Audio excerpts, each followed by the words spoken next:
Welcome to Bedtime Scaries. Tonight's story contains descriptions of disturbing imagery. Please listen at your discretion, and remember that nothing in these tales is real, except to those that live on the page.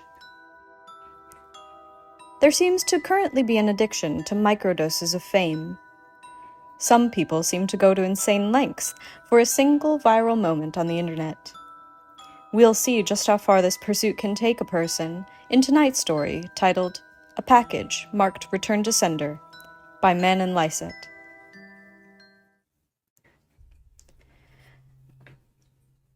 My neighbor is one of those annoying wannabe YouTube personalities. Over the years, I've seen him cough out cinnamon, lay flat on the roof of his car as it slowly creeps down the driveway, and douse himself in lukewarm water, all the while screaming, "Epic win! Epic fail!" or, epic maintenance of the status quo, for all I know. It can get tiring to watch him go about his shenanigans in the pursuit of viral fame. So, when he knocked on my door the other day, told me he was going away for a few weeks, and asked if I would get his mail, honestly, it was a relief. I can't explain the peace of mind I had knowing I didn't have to brace myself for any of his stupidity for a while. I was always afraid his stunts would wind up bleeding over into my life. Things were pretty normal for the first couple of days.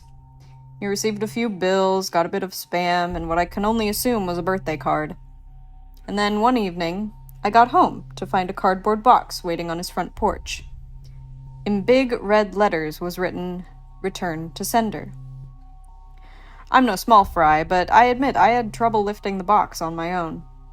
It was really freaking heavy. Lugging it across the road to my house was even harder, and I quickly realized there was no way I was going to drag it up the stairs and through my front door. I decided I'd leave his package in my garage. It wasn't like I kept my car in there. The garage door was a piece of shit that refused to open without a good thug and a whack. It was less trouble just leaving the car in the driveway than it was to fight the garage door every morning and night. In hindsight, I should have set the package down while I struggled to open the tricky door, but you know how it is. When you've got a good grip on something, no point in setting it down if you don't have to. It was as I kicked the door for a third time that I lost my grip on the package, and it fell to the ground. I heard a light crack inside. Shit, I cursed. I hoped I hadn't broken anything important, but I figured I just wouldn't tell my neighbor about it and let him assume the break happened en route. Hands-free, I finally managed to get the garage door unstuck, and boy did it screech in protest as it rolled up and over me. I dragged the box the rest of the way, setting it in the corner for whenever my neighbor would come back to claim it. And then I forgot about it. Until a couple of days passed, that is. I'm not sure exactly how long it took for the smell to waft in from the crack under the garage-to-house door, but it came in slow progression. It was a sickly, sweet odor similar to a skunk, and for the first few days I smelled it, I genuinely assumed that's what it was. Roadkill that had left its mark on my house. It was only when I realized the scent was growing more intense instead of fading that I went looking for the source. That's when I opened the garage door. And that's when the odor knocked me back, holding my nose. The culprit wasn't hard to identify. The only change in my garage was the box in the corner. I remember thinking it must have been one of those meat-of-the-month subscription boxes. The meat must have gone rancid from being left out of the fridge for so long. How much meat could have been in there for the box to have been so large and heavy? An entire freaking cow? I covered my nose as I approached the box, a pair of scissors in my hands. I probably wouldn't have needed them to open it, as it had become soggy enough at the bottom to poke through with a finger. But I wasn't about to poke my finger into spoiled meat juices. That soggy bottom was the reason I had to open the box in the first place. If I tried to drag it out whole, everything would spill onto the floor. I was going to have to dump the pieces of meat one garbage bag at a time, and take them down to the dumpster, a process I wasn't looking forward to. My scissors tore through the tape along the top of the cardboard box. I thought the smell couldn't get any worse, but as I flipped the flaps open, I discovered a whole new gamut of stink. It was like opening a burning oven, but instead of a heat wave, I was met with waves of piss, shit, sweat, and putrefaction. It was so bad I staggered back and had to force down the puke, begging to guzzle out of me. I don't think I could have handled that scent mingling with the horrors coming out of the box. I'm not ashamed to admit I ran out the door for a breath of fresh air. But in the short time I'd spent in the garage, the smell had become so ingrained in the fabric of my clothes that it clung to me like a shadow. Nothing I tried could keep the smell out of my nostrils. Not air fresheners, not a face mask, not 3 showers and a change of clothes. Every second that box lay open in my garage was another second the smell was allowed a foothold in my home. I had to bite the bullet. I returned to the garage, the flaps of the box still open as though inviting me to look.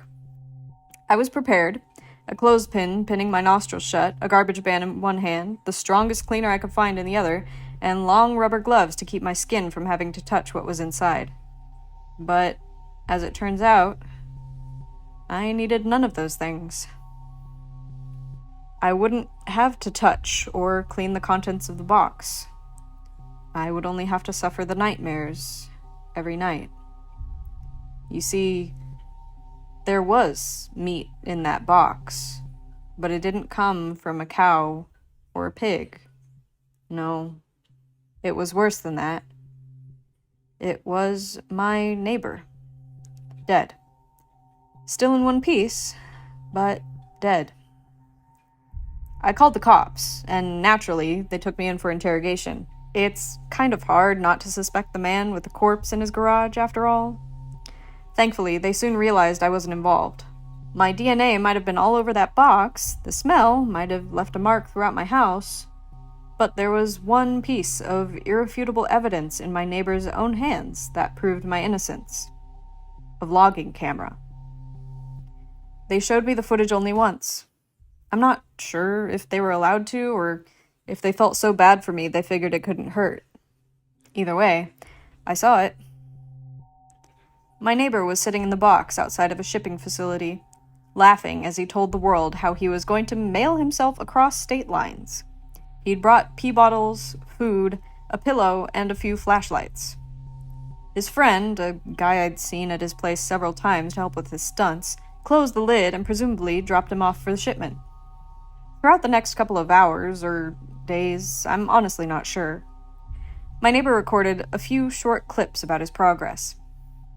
"Oh, I think I'm in a truck now. I can feel it moving. Must be in a warehouse. It's pretty warm in here. Still got plenty of food." That kind of stuff. And then, on the last entry, the box toppled over. He broke his neck, and that was it. The camera recorded either until the memory card got too full or the battery died. There's one thing I didn't tell the police after they showed me the video. One thing I heard in the footage that will haunt me to the day I die. Just after the tumble that broke his neck, I heard the familiar screeching sound of my garage door. Sleep tight.